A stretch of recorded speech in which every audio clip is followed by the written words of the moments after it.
4월 25일 금요일입니다. 오늘은 레위기 1장 1절로 17절까지 말씀입니다. 번제물에 가죽을 벗기라 는 제목입니다. 번제물에 가죽을 벗기라.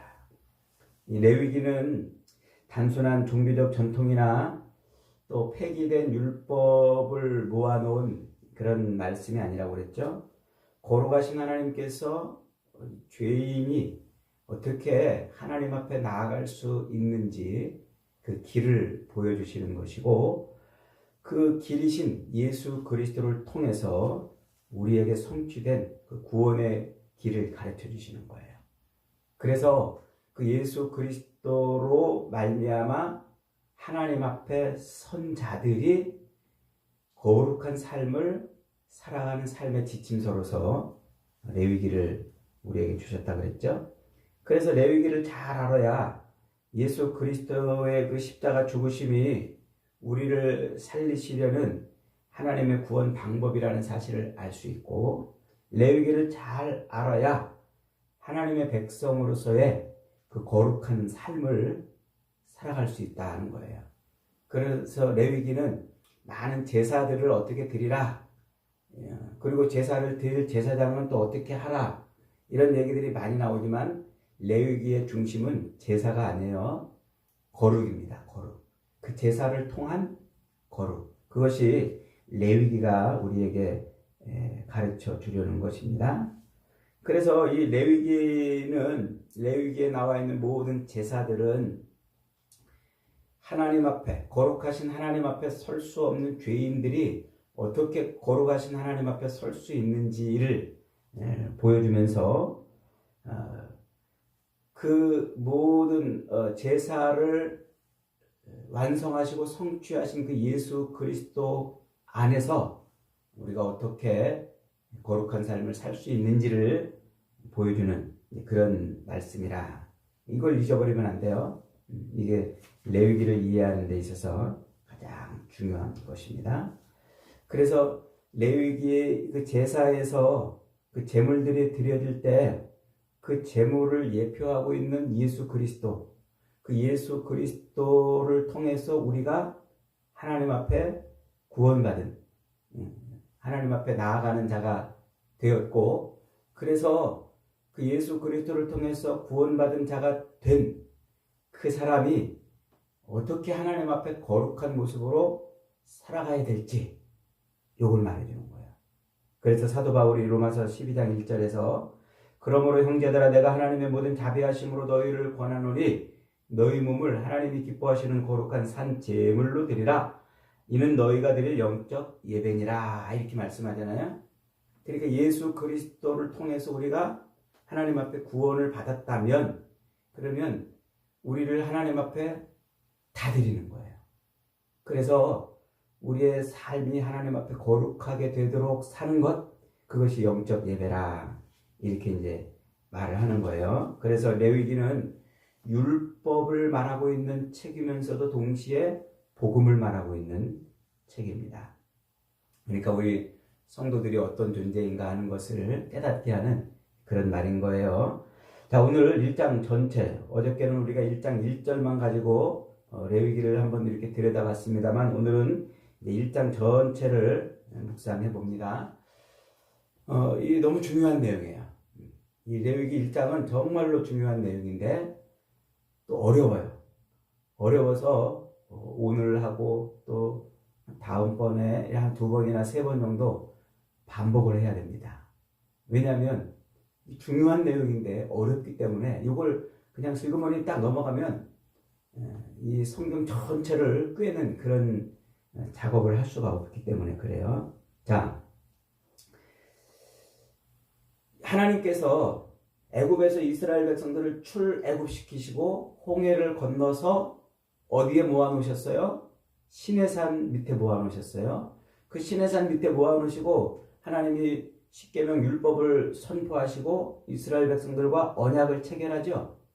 그래서 이스라엘 백성들이 그 시내산 밑에서 하나님과 언약을 체결함으로 하나님의 언약 백성으로 살겠습니다, 이렇게 고백을 했단 말이에요.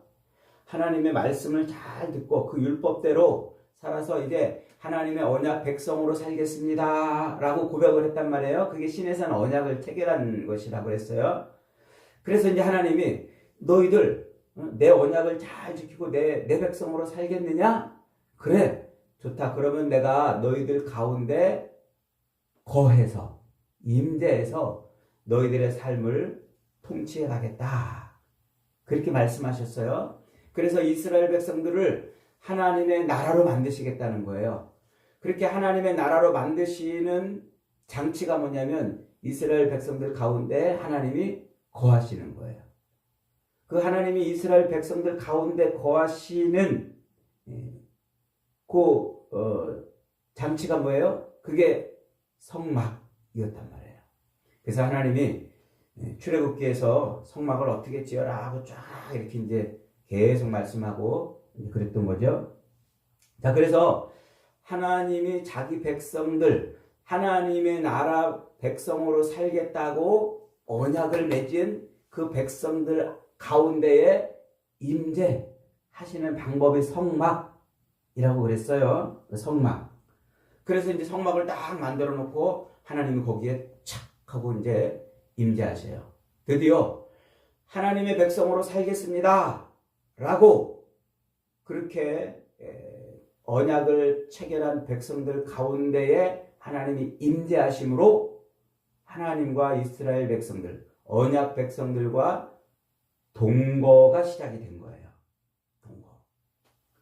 이 개념을 잘 이해를 하셔야 돼요. 그래서 제가 어제도 그러고 오늘도 반복하고 또 그러는 거예요. 자, 그렇게 하나님이 그들 가운데 거하심으로 드디어 백성들은 하나님과 동거하기 시작했단 말이에요. 그런데 이스라엘 백성들은 하나님의 말씀대로 살겠다고 하나님 앞에 서 있는 백성들의 모습은 어떤 모습이에요? 죄인들의 모습이란 말이에요. 그들은 하나님 앞에 죄를 지은 그런 모습이에요. 그러니까 그 죄 지은 하나님 앞에 범죄하여 타락한 그 인간들을 정결하게 하지 않고서는 하나님과 동거할 수가 없는 거예요. 그래서 하나님이 그들과 동거하기 위해서 그들을 정결, 깨끗하게 하기 위해서 하나님이 그들에게 제사장을 세워놓으시고 제사를 드리라고 요구하시는 거예요. 그게 바로 제사와 제사장이에요. 그래서 그 성막에서 제사와 제사장이 제사를 드림으로 하나님과 동거가 시작이 되는 일이 이제 출발을 하는 거예요. 그래서 이스라엘 백성들이 그 하나님 앞에 제사를 드리는 그 공간을 성막이라고 안 부르고 이제 회막이라고 이렇게 부른다고 그랬어요. 하나님하고 만나는 곳이란 말이에요. 하나님하고 만나는 곳. 그래서 하나님이 거하시는, 이 땅에 거하시는 유일한 처소인 성막을 세우시고 그 성막에서 자기 백성들의 더러움을 씻어내기 위해서 하나님이 그들을 만나주시면서 그들에게 제사를 요구하시는 거예요. 제사. 그래서 그 제사가 뭡니까? 그게 바로 하나님과 만나기 위한, 백성들의 죄를 씻어주기 위한 희생제사라 이렇게 말해요. 그래서 오늘 1장에서는, 레위기 1장에서는 그 희생제사로 번제를 드려요. 번제라는 말은 태워서 드린다 이런 뜻이에요. 태워서 드린다. 요 번제라는 말은 올린다, 히브리어 원어로는 하나님 앞에 올려진다 이런 의미로 이제 그것을 태워서 드린다고 해서 번제 이렇게 이제 번역을 해서 쓰고 있습니다. 자, 그런데 2절에 보니까 2절 한번 같이 있습니다. 시작. 이스라엘 자손에게 말하여 이르라. 너희 중에 누구든지 여호와께 예물을 드리려거든 가축 중에서 소나 양으로 예물을 드릴지니라. 이 예물이라는 말이 원어 그대로 들여다보면 고르반이라는 말이에요. 고르반. 신약의 고르반이라고 한번 나오죠. 뒤에 가서 한 번 더 설명하겠습니다만은 하나님께 드려지는 것이란 말이에요. 하나님께 드려지는 것. 그리고 이게 좀 아쉽게도 번역이 우리 한글로 의미가 충분히 살아나는 번역이 안 돼 있습니다만은 의미를 충분히 살아나는 그런 원어 직역을 해본다면 이런 뜻이에요. 누구든지 여호와께 나오려거든, 여호와께 자기를 드리려거든, 이런 말이에요. 누구든지 여호와께 자기를 드리려거든 소나 양으로 드릴지니라, 이렇게. 그러니까 죄인이 하나님 앞에 나오기 위해서 소나 양을 대신해서 가지고 와라, 이런 말이에요. 그걸 고르반 하나님께 드려졌다, 이렇게 이제 말하는 거예요. 그러니까 하나님이 이 땅에 거하시는 하나님의 임재, 하나님이 세상에 첫 발을 디디고 자기 백성들 가운데 거하실 때 그들을 하나님 앞에 나오게 하시면서 요구하는 첫 번째 제사가 번제란 말이에요. 번제. 그래서 하나님과의 그 관계가 회복되고 더러움이 씻겨지는 그 제사가 바로 번제인 거예요. 자, 그런데 우리가 이 장면에서 눈여겨봐야 될 장면이 있습니다. 눈여겨봐야 될 단어가 있습니다. 그게 뭐냐면 누구든지, 너희 중에 누구든지라고 번역된 그 말이에요. 너희 중에 누구든지. 이게 이제 우리가 히브리어를 헬라어로 번역할 때 좀 아쉽게 번역됐다는 건데, 너희 중에 누구든지라는 말은 원어 그대로는 아담이라고 이렇게 표현되어 있어요. 그러니까 야 모세야, 너 이스라엘 백성들에게 외쳐라. 아담이 하나님 앞에 자기를 드리려거든 소나 양을 갖다가 드려라, 이 말이에요. 이게 2절의 정확한 의미예요. 자, 그러니까 너희 중에 누구든지 이렇게 번역해 놓으니까 조금 제사를 드리는 사람이 누군지 정확하게 그냥 이스라엘 백성들 중에서 그냥 드리라는가 보다, 이렇게 이해를 하잖아요. 근데 그 원문의 정확한 의미가 뭐란 말이에요? 아담이 자기를 드리려거든, 이 말이에요. 아담이 자기를 드리려거든, 아담이 하나님 앞에 나오려거든 소나 양을 가지고 나오거라, 이 말이란 말이에요. 왜 지금 여기서 본문에서 아담이라고 이렇게 말할까요? 왜 아담이 나오려거든 이렇게 말할까요? 맞아요. 창세기 3장에서 그 범죄하여 타락한 그 아담을 의미하는 거예요. 아담이 사람이라는 뜻이거든요. 그러니까 하나님 앞에 범죄하여 타락한 그 사람, 그가 하나님의 회막 앞에 나오려거든 소나 양을 가지고 나와라, 이 말이에요. 소나 양을 가지고. 그러니까 여기서 이스라엘 백성들 중에 아무나 나오려거든 이런 의미보다는 타락하여 범죄한 사람이 하나님 앞에 나오려거든, 이런 의미를 더 내포하고 있다는 거예요. 그래서 그 첫사람 아담, 범죄하여 타락한 그 첫사람 아담이 하나님 앞에 나오려면 제물을 가지고 나와라. 소나 양의 제물을 가지고 나와라, 이 말이에요.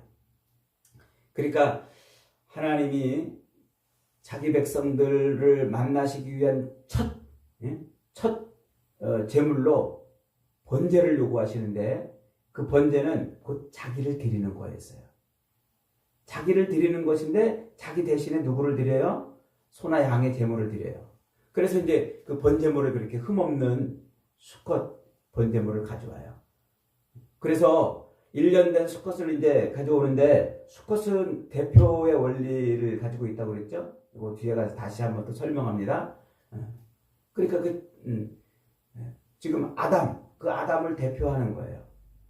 그 아담을 대표하는. 그래서 지금 이제 그 범죄한 아담이 하나님 앞에 나오는 것을 상징하고 있는 거죠. 그러니까 우리가 하나님 앞에 나와서 제사를 드리는 것은 범죄한 존재인 것을 잊어버리면 안 되는 거예요. 자, 그렇게 이제 범죄한 아담이 하나님 앞에 나오는데, 소나 양의 그 형편에 따라서 가축 중에서 소나 또는 양이나 산비둘기, 집비둘기 중에서 가지고 나오라고 그래요. 자, 그런데 가축 중에서 가지고 나오라고 그래요. 가축 중에서. 저 들판에 가서 소 한 마리 잡아다가 갖고 오는 게 아니라 저 산에 뛰어노는 양을 잡아다가 드리는 게 아니라 가축 중에서, 내가 돌보던 가축 중에서 갖고 오라는 거예요. 그러니까 이 말은 하나님의 손 안에 있던 존재란 말이에요. 하나님의 손 안에 있던 존재. 하나님의 섭리 안에 있는 존재. 그러니까 하나님 앞에 드려지는 그 제물은, 하나님의 임재 앞에 처음으로 드려지는 그 제사는 하나님이 하나님의 섭리로 나오게 한 제물인 거예요. 이게 너무 어려운 내용인데 이걸 이해를 해야 돼요. 그래서 하나님이 자기 백성 가운데 거하셔서 그 백성들의 더러움을 씻어주기 위해서 너희들 나와라. 내 앞으로 나올 때, 너희를 내 앞으로 나올 때 대신 제물을 가지고 나와라.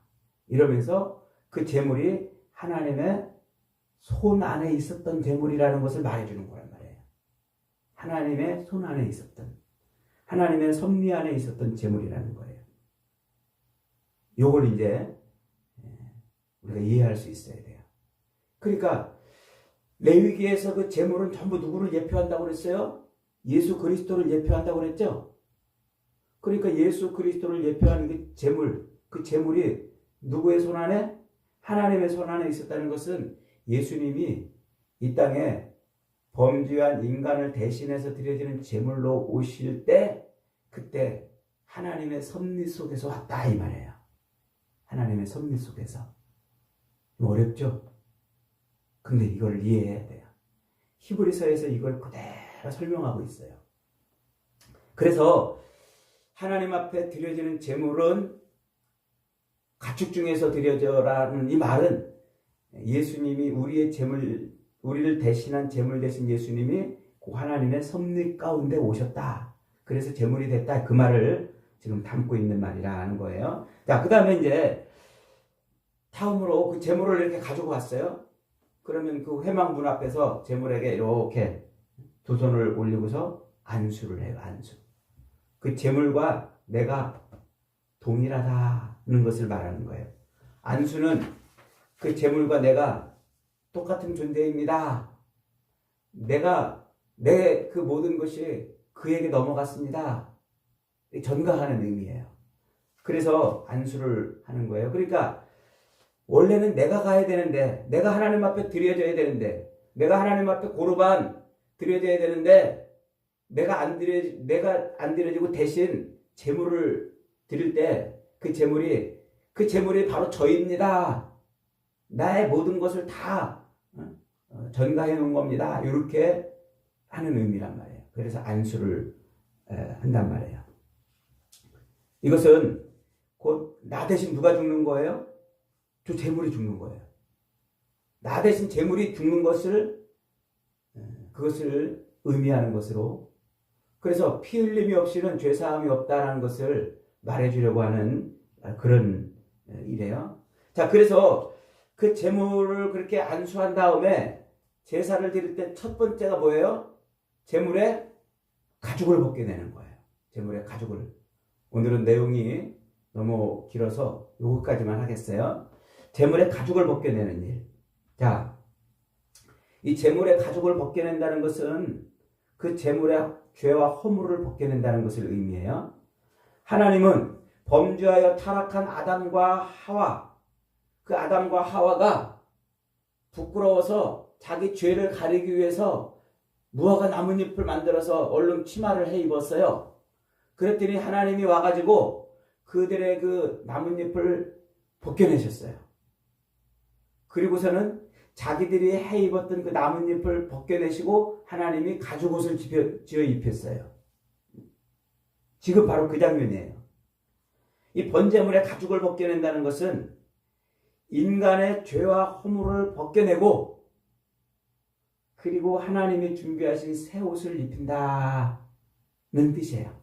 그래서 인간의 죄와 허물을 벗겨내시고 대신 하나님이 준비하신 옷을 입히는, 그게 제사란 말이에요. 나 대신 저 제물을 죽이는데 그 제물의 가죽을 벗겨내는 것은 그 인간의 허물, 죄를 벗겨내서 하나님이 준비하신 옷을 입혀주시는 게 번제다 이 말이에요. 하나님이 준비하신 옷. 하나님이 준비하신 옷이 뭘까요? 이게 창세기 3장에서 제가 자세하게 한번 설명을 했어요. 예전에 로마서 13장 강의할 때도 설명을 했습니다. 이사야 61장 10절에 보면요. 이사야서는 메시아를 예언해 주는 성경이라고 그랬죠. 그 이사야 61장 10절에 가면은 이사야가 메시아를 예언하면서 이렇게 말을 하는 게 있어요.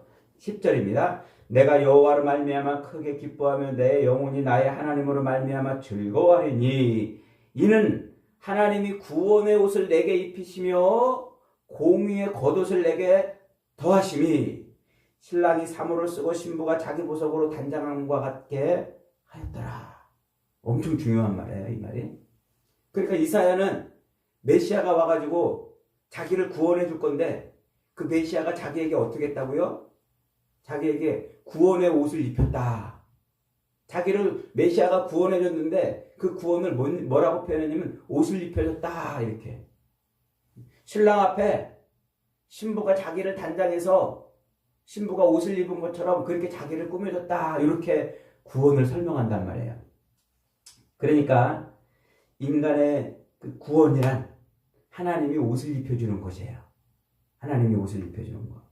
자, 완성된 성전을 예언했던 스가랴서 3장에 가면은요, 이제 학개 스가랴 말라기는 포로에서 돌아온 백성들한테 야 빨리 성전 지어라 하고 외치는 거라고 그랬죠. 근데 미적거리고 성전을 안 지으니까 막 이제 학개 스가랴 말라기를 통해서 성전 지어라 그러면서 너희들이 완성할 그 성전은 이런 것이 될 것이다 이렇게 예언해주는 말씀이 바로 그 스가랴서예요. 그 완성된 성전, 그 성전 앞에 제사장 여호수아가 서 있는데 그 제사장 여호수아가 제사장이 입고 있어야 될 옷을 못 입고 더러운 옷을 입고 있어요. 그러니까 사탄이 하나님 보세요. 저게 무슨 제사장입니까? 저렇게 더러운 옷을 입고 제사를 어떻게 한다고 그럽니까? 그러면서 막 참소해요. 그러니까 하나님이 천사를 시켜가지고 어떻게 해요? 그 여호수아 성전 앞에 서 있는 여호수아의 옷을 싹 벗기고 거룩한 제사장의 옷을 입혀내서 제사를 완성하게 해요. 그 완성된 성전에서 그렇게 하나님의 완성을 보여주시는 것이죠. 창세기 3장 부끄러운 옷을 벗기고 가죽 옷을 입히시는 장면이 완성된 하나님의 나라를 보여주는 것이란 말이에요. 그게 지금 그 말을 하고 있는 거예요. 자, 신약으로 건너오면 탕자가 아버지의 재산을 가지고 막 호랑방탕하게 막 살다가 다시 아버지 앞으로 돌아와요.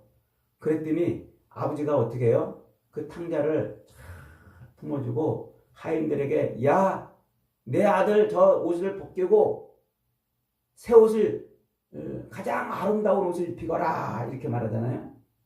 제일 좋은 옷으로 입혀주거라 이래요. 그 제일 좋은 옷이 뭘까요?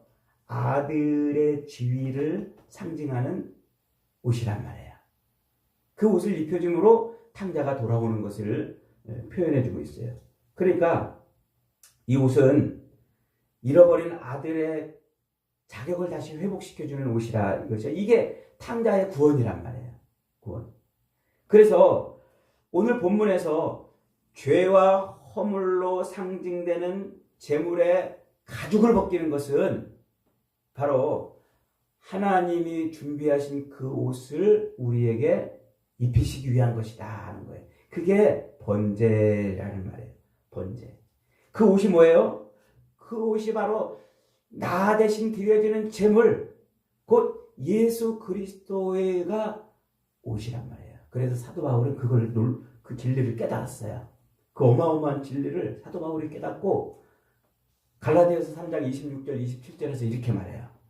너희가 다 믿음으로 말미암아 그리스도 예수 안에서 하나님의 아들이 되었으니 누구든지 그리스도와 합하여 세례를 받은 자는 그리스도로 옷 입었느니라. 이 말이에요. 이게 이 레위기의 제사를 완성하는 날인 거예요. 그러니까 예수 그리스도를 뭐에다가 비유했어요? 옷에다 비유한 거예요. 이것이 바로 죄로 인해서 하나님 앞에 나갈 수 없었던 그 아담, 그 사람이 대신 드려지는 제물로 하나님 앞에 서는 거예요.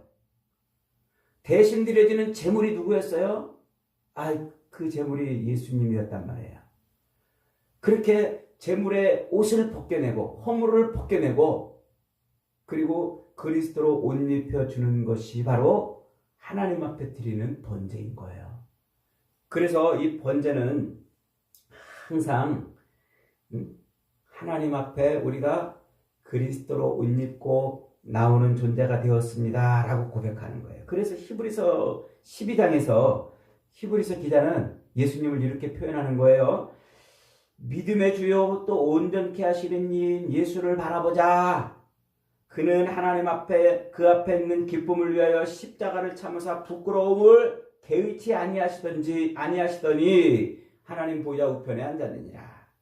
예수님이 십자가에 달리실 때 어떻게 달리셨어요? 홀딱 벗겨가지고 달렸단 말이에요. 예수님의 십자가 달려진 그림을 이렇게 보면은 이렇게 아랫도리는 슬쩍 가려놓고 이렇게 해놓은 모습이 있는데 아니에요. 십자가에 달릴 때 예수님은 아주 빨개 벗겨져서 달렸단 말이에요. 홀딱 벗겨져가지고요. 제물의 가죽이 홀딱 벗겨지는 것처럼 예수님은 십자가에서 제물이 될 때 그렇게 홀딱 벗겨져가지고 그렇게 제물로 달리신 거예요. 그래서 그 부끄러움을 참으시고 제물이 되사 우리의 거룩한 옷이 되어진 거란 말이죠. 그래서 예수님은 율법대로 죽으셨다는 거예요. 이 레위기 제사 예법 그대로 예수님이 십자가에 달려 죽으시고 그래서 우리를 대신해서 죽으신 제물인 거예요. 그게 번제이면서 가죽을 벗겨내는 일이란 말이죠. 그 가죽을 벗겨내는 것은 창세기 3장에 아담의 그 부끄러움을 가리기 위해서 자기 스스로 입었던 그 옷을 벗겨내고 하나님이 가죽 옷을 입히시는 그 놀라운 장면이 바로 이 제사에서 완성이 되는 거예요. 제사에서. 그렇습니다, 여러분. 이제 저와 여러분들은 하나님 앞에 나아갈 수 있는 존재가 됐어요. 뭐 때문에요? 그리스도로 옷 입었기 때문에.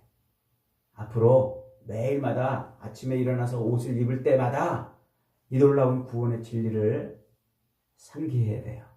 그래서 우리는 예수님으로 옷 입었기 때문에 하나님 앞에 서 있는 존재구나. 이 옷을 더럽히면 안 되겠구나. 라고 살아야 돼요. 그렇게 살아가는 저와 여러분 되시기를 주님의 이름으로 축복합니다. 아멘. 말씀 붙들고 한번 기도합니다.